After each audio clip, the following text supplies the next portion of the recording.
Hello again and welcome to another Mordy and Glory bolt action video. Well, I say bolt action. Actually, this will be the debut of Konflict 47 on this channel. For those of you who don't know much about this game, Konflict 47 is a really cool sci-fi spin-off of bolt action, where the war never ended in 1945 and all sorts of weird and wacky technology has been developed to keep the conflict going. Undead soldiers, battle mechs, and crazy Tesla technology are just a few of the weird, wacky, and wonderful things that you can use in this game. And what I want to do today is take a look at the different starter sets for this game. And so without further ado, let's don our exoskeleton, grab our compression rifle, and charge right into today's episode. Tell me, do you know what makes a good soldier? The ability to fire 3 rounds a minute in any weather, sir. No, you fool! It's the ability to click on the affiliate link down in the description and buy yourself a copy of Sharp's Command. I command here. No, I command here. No. Sharp's Command is the brand new novel in the best-selling historical series that has sold over 20 million copies worldwide. God save Ireland! Buying yourself a copy of Sharp's Command and supporting the channel at the same time? Now that's soldiering. So the first faction up to bat is going to be the Italians. And there's not a star set for these guys. They are one of the only major factions in Konflict which don't have a starter set. And they are found inside the Defiance expansion to the game. It's a real shame the Italians don't have a starter set because they have some incredibly cool unit, including paratroopers that teleport around rather than jumping out the back of planes. And their armored infantry are full-blown heavy centurions. Imagine if the Romans had access to power armor, and that is the Italians all over in Konflict. So they may not have a starter set, but they are really, really cool. And just for the drip alone, they are definitely worth taking a look at. But moving on to a Axis power which does have a starter set, let's look at the big bad, the Germans. The German starter set will come with a lot of unique units that will allow you to experience the weird world of Konflict 47, whilst at the same time having a few staples from bolt action. For example, you will get in this box set 24 German grenadiers, and these are exactly the same grenadiers as you can find in bolt action. They're the same models. You'll also get yourself a Panzer IV medium tank, and it will come with all of the bolt action bits. But what's really cool is it comes with a turret swap, so you can turn it into a Konflict 47 vehicle. Because this isn't the Panzer IV, this is the Panzer IV-X. You'll also get a Spinner light panzer mech, which looks a lot like essentially a sci-fi 222, except for rather than driving around on wheels, it's going to be scuttling along on some legs. The last unit that you get in this starter army is one that really sort of marks the style of the Germans in Konflict 47, which is the Totem Corps, essentially zombies. Whilst a lot of other factions have focused on technological improvements like power armor and stuff like that, and the Germans still have access to a lot of that stuff, the Germans have really gone down the dark side with the genetic modification and with the resurrection of the undead. And the Totem Corps will give you a little flavour of that. But rest assured, there are a lot of other horrifying German units, and they really are... well, they're the horror faction. They're the dark ones. They are the terrifying, evil bad guys. And if you want to play Wolfenstein Germans, these are definitely the guys for you. What I quite like about the starter army is it is a little different to the other ones. As you'll see, most of the starter armies have some infantry and a tank like this one, but then they have a squad of power armored infantry. Whereas with the Germans, you've got those Totem Corps instead. It makes it a bit unique. It makes it a bit different. And I think Warlord Games has done a good job of making a starter army that will let you get a feel for the Germans in this setting. One final thing to mention, which is not only true for this starter set, but for all of them, for every single one, you do get a copy of the Konflict 47 rulebook and you get pin markers, and you get some 6-sided dice, and you get some order dice as well. So this starter army gives you everything that you need to start playing. It's not just models, it's rules and gaming aids as well. In this starter set, you will get 1 Scorpion Light Walker. You'll also get a Chi-Ha medium tank with the compression cannon. Again, like with the German Panzer IV, you get all the bits you need for your bolt action vehicle, and you just get extra bits if you want to run it as a Konflikt 47 vehicle.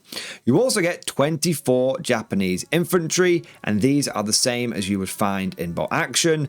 And then you get 5 Japanese battle exoskeleton infantry. So this is our first starter army with power armor. Now, there are 2 things that stand out to me with this army. The first one is the selection of units. Despite the fact that the Japanese also get access to zombies and undead soldiers, Warlord Games hasn't included them in this box set. Instead, they've gone for the power armor. I think that's a really smart move. If you're someone who wants to try out the Axis factions, but you're more interested in the power armor, then you can go down the Japanese route. If you're more interested in the undead and the really wacky, horrible stuff, then you can go over to the Germans. Both factions have access to that technology, so it doesn't really matter which one you go for. If you just prefer Japanese, you can go for Japanese and buy yourself some zombies later. If you go for Germans, you can just buy yourself some power armor later. But it does make these starter sets distinct and offers the player the choice about which route they might want to initially go down. I think that's very, very good. Always good to have that bit of variety. On top of this, it has what might very well be my favorite mech in all of these starter sets, which is the Scorpion Light Walker. This thing is really, really cool. You'll notice that a lot of other mechs are quite tall, either because they're stood upright on 2 legs or because the Germans just decided they wanted to make a really tall boy. But the Japanese mech, it's low to the ground. It's scuttling. It's got a quite unique aesthetic, which I think separates it from the other mechs that you can get in these sets. But that covers the Axis. Let's now head over to the Allies, and we'll start off with the Americans.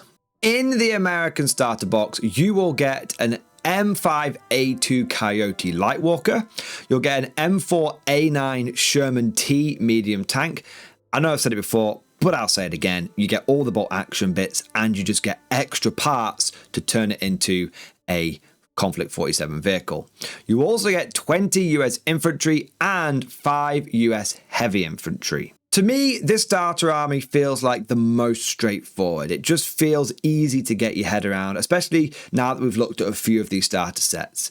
You get access to a cool mech. You also get to try out a Sherman, but it's got a twist to it. You get a bunch of infantry that you're familiar with, and you get to dip your toe into power armor. I think that the American starter set is just a good all-rounder that lets you try out the various little bits of Konflikt 47. Also for the Allies, though, we have the British starter set. Pip, pip, tally-ho, my old man's a mushroom for king of country, and all that kind of good stuff. Now, the British starter set is very similar to the American one. You're going to get a Guardian Light Walker. You're also going to get a Cromwell T medium tank, 20 British infantry, and 5 British automated infantry. But that's where the difference is. A bit like how the Germans get the zombies and the Japanese got the power armor, with the Allies, the Americans get the power armor and the British get the automated infantry. And they're genuinely like robot soldiers. They're pretty cool, they're very distinctive, and it seems to be a unique technology that the Brits get access to. Everyone else has got power armor. The Germans, the Japanese are trying out undead things. Seems like the Allies are too goody-goody to try that stuff. But the thing that makes the Brits distinct is their automated infantry, their robo-soldiers. And that's very, very cool. It kind of feels like what would happen if Hobart's Funnies got taken to another level. And I think that's a really, really, really cool reference and a really cool thing for the Brits to define and distinguish themselves from some of the other factions in this game. And last, but certainly not least, we have the Soviets. Now, what's really cool about the Soviets in Konflikt 47 is they are no longer part of the Allies. They broke away, and this has become a three-way conflict. So it's totally possible for you to have Soviets fighting British, Soviets fighting America, Soviets fighting anyone is good to go.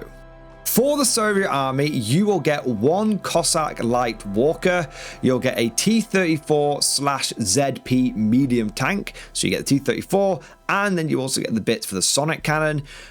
Really interestingly, you get 40 Soviet infantry, which is double the Americans and the British, and almost double that of the Japanese and the Germans. And you still get 5 Soviet heavy infantry on top of that as well. Now, it's important to note that the Soviet heavy infantry are the Mark I variety, and the Soviets actually have access to a couple of different types of power armor. They've got their early versions, which is what you get in the starter set, but they've also got a Mark II, which they've improved upon. I have to say that upon first impressions, it definitely seems like the Soviet starter army is the best bang for buck. Considering all of the starter sets cost the same amount, this one just comes with more infantry. Seems like it's a clear winner. What I also really like about the Soviet mech in this is it's armed with a heavy gun. Most of the other mechs that you'll see are more reconnaissance, more scouting orientated, whereas the Soviets are like, we're just going to take a light mech, and put a big gun on it. So that might give you a bit of an advantage over some of the other mechs in the various starter sets. There's another thing that separates the Soviets from their former allies, which is they also get access to the genetically modified troops and some of the more horrifying units. You can get Ursa infantry, which are basically giant bear shock troops, and you also get the Siberian terror troops, which look a little bit like zombies. I don't think they're undead, but they're definitely not really alive because their blood has been replaced with antifreeze, which I think is incredible, just as a concept for Siberian troops to basically make them immune to the cold. Soviets are for you if you want an allied army, but you kind of want to lean into the bad guy aspect of having those more messed up and horrifying options as well. But that just about covers it all. And overall, I have to say, I really like all of these starter sets. Each one seems like a pretty good deal, considering you're getting the rulebook and you're getting some order dice as well as the units. And I like how each starter army seems to have had some careful thought put into it to make them all feel distinct from one another. Whichever starter army you get, you are going to get a feel for that faction and will allow you to decide on where you want to expand in. And there's just one more thing I want to mention. Konflikt 47 is a game that I've been aware of for a long time, and it looks really, really cool. And with the hype around Bolt Action's 3rd edition, not only am I hyped for that game, but I'm starting to peer more into K47, and it's got me very, very tempted. And I wouldn't be surprised if I end up picking up quite a few of the cool mechs that they've got for the various factions. And I guess my question to you guys is, out of the factions that we've talked about today, which one interests you the most and which one would you like to see start appearing on the channel? Let me know down in that comment section below. And if you enjoyed today's video and you want to see more content around this game, then don't forget to smash that like button and also subscribe. Would you like to know more? If so, then please consider becoming a channel member or patron. By supporting the channel, not only will you be doing your part, but you'll also be helping me create more content for your viewing pleasure and unlocking a whole host of perks. You get everything from a badge next to your name, custom emojis, but the big one is access to the Mordian Glory Discord server, an online community with almost 2,500 active members. It's always popping off in the MG Discord. We've got channels for army lists, hobbying, tactics, stories, and even a pretty spicy meme section as well. For all you greenhorns that wanted to see the Mordian Glory Hole, today is your lucky day.